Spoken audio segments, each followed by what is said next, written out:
ያገኘበት ጋር ታቆምልኛል ከዚህ በኋላ ካገኘ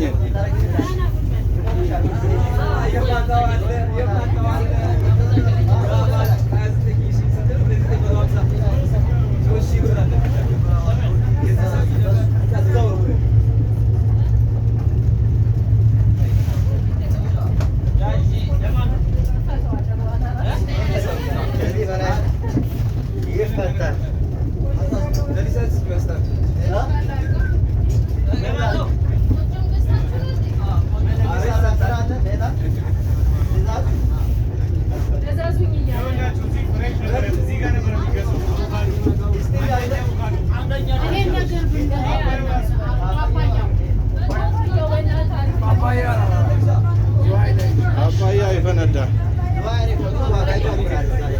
ቡና አሁን ነበረ ቡና ስንት ነው የሚሉት እዚህ